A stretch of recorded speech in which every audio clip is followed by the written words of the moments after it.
giving the floor to the Presidential Administration spokesperson, Colonel Andriy Lysenko.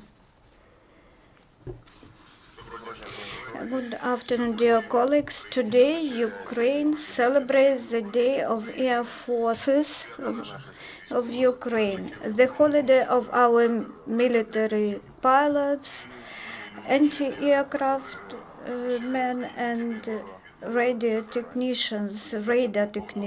These courageous people every day defend Ukrainian sky from enemy encroachments, any weather and any season. Thanks to their professionalism, they are ready to complete combat missions. Our air forces played a very important role in the anti-terrorist operation.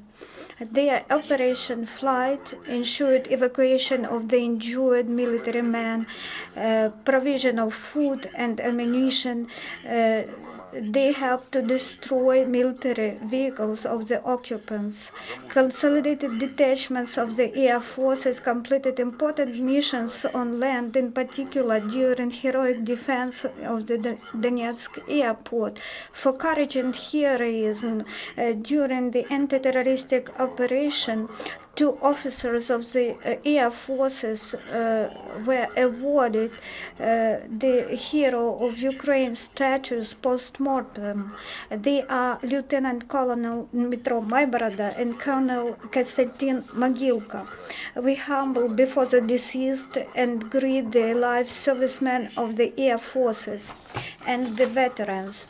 In Lugansk sector, the illegal military formations violated ceasefire 5 times in Krymske and Popasna districts. All shells were not blown, no heavy weapons were used.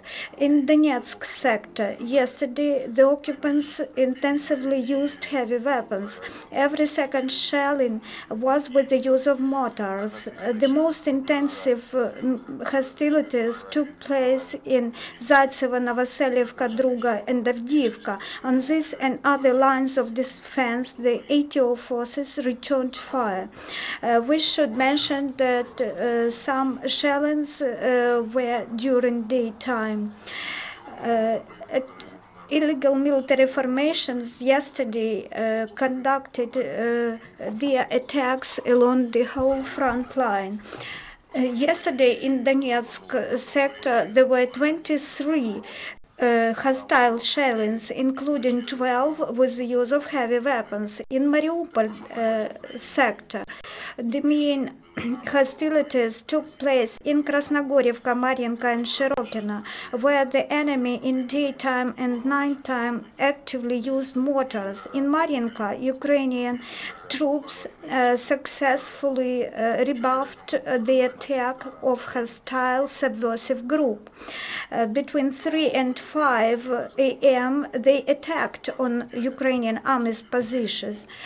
Some shellings took place at other front sections of the front line, near Dokuchaev, Starognativka, and near the suburbs of Mariupol. A total of 25 hostile shellings took place in Mariupol sector, including 9 with the use of heavy weapons, and there were also 1 combat. In Donetsk sector, there were 2 flights of hostile UAVs. 1 flight was registered in Lugansk sector. Yesterday, due to the military operations, 3 Ukrainian military men died. 4 were injured. We would like to express our condolences to the relatives of the deceased. Yet another militant used the security service of Ukraine program "You Are Waited at Home." The military men who have signed enlistment contracts, conducted exercises in the area of ATO in Donetsk district. They trained in tank fire, rail fire, engineering skills, and tactical medical skills.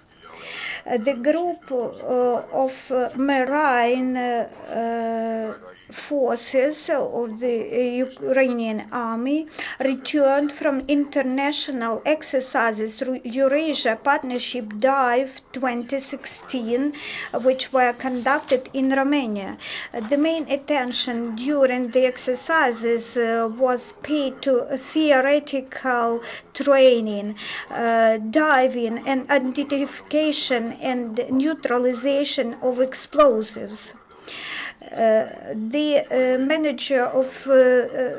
leader of the civil military cooperation group, along with volunteers, visited one of the villages near the front line in Lugansk region.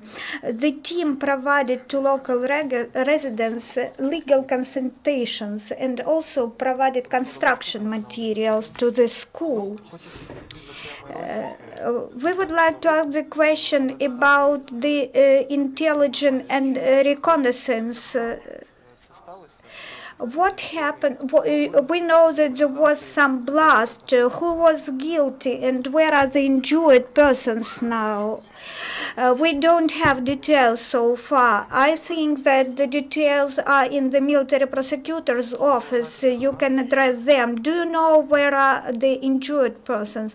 No, we don't have the details of this blast. Fifth channel.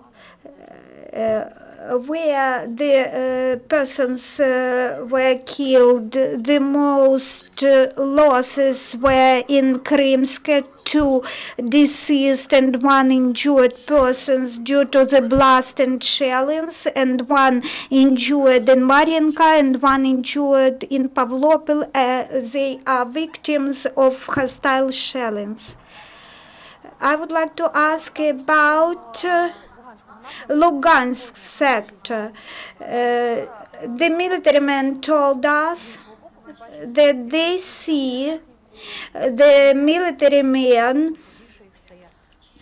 bringing some more military vehicles to the front line. What do you think? Do we expect any intensification of hostilities since Monday? Yes, we expect such intensifications. Along the contact line, entire contact line, we observe maneuvers of heavy weapons of the enemy.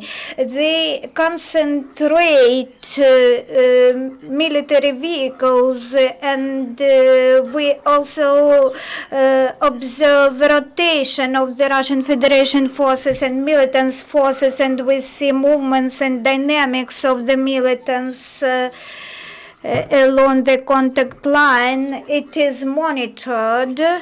Today, you received information about the Krymsk, about the Crimean direction. You know that there, the movement at the checkpoints for civilians, it was stopped by the initiative of Russian side, so Russian party. We should understand that any time they can start either some low-scale or large-scale offensive. That is why the situation is monitored in those places and those sites where the most of hostile troops are concentrated, and we also concentrate reserves. As concerns rotations, are they regular Russian officers? We can talk about rotation of Russian Federation regular officers who plan and command the troops and who plan operations. Are there some news about we don't know whether this person is alive, and I would like you not to focus attention on this issue. No more questions. Thank you.